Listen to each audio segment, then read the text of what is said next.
rencana lun menjak merumpuk dengan Said Akil kena pencetus gaknya sampai nohak kalau drop.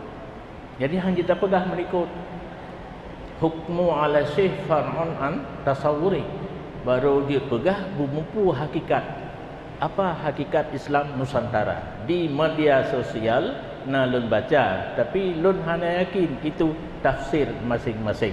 Memfassaral Islam Nusantara birai fal yatabawa maq'adahu minan nar.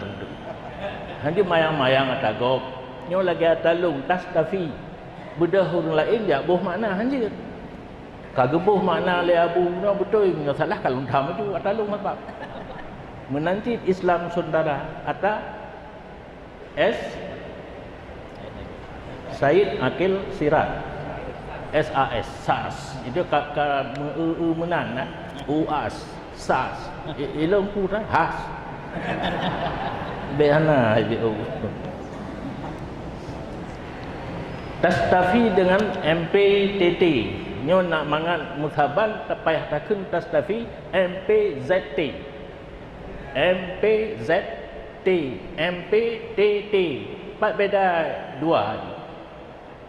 MPZT-nya mantan tingkat rendah.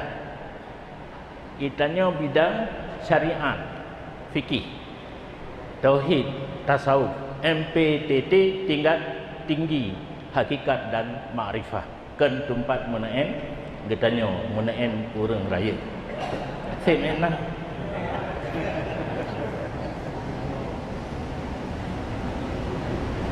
bunuh kurung jelas ini. Hina agama apa? Dihina. Ya. Apa itu media sosial ya? Ya. Hina Allah Rasul. Ya.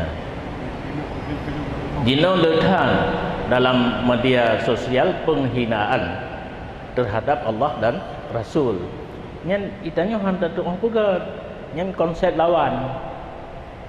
Konsep lawan dino coba melalui media sosial.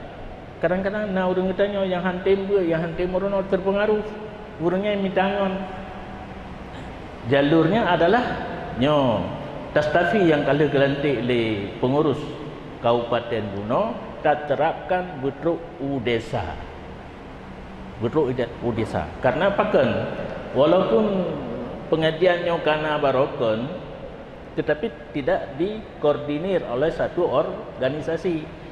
Sakit tengkunya kahana buat aja meninggal kahana lebut nyo karena tastafi seluruh pengajian yang kana ikut dalam tastafi dan dikoordinir oleh tastafi berhalangan pengajar yang kana harus disusuk digelkanto oleh pengurus tastafi dengan gurunya lain.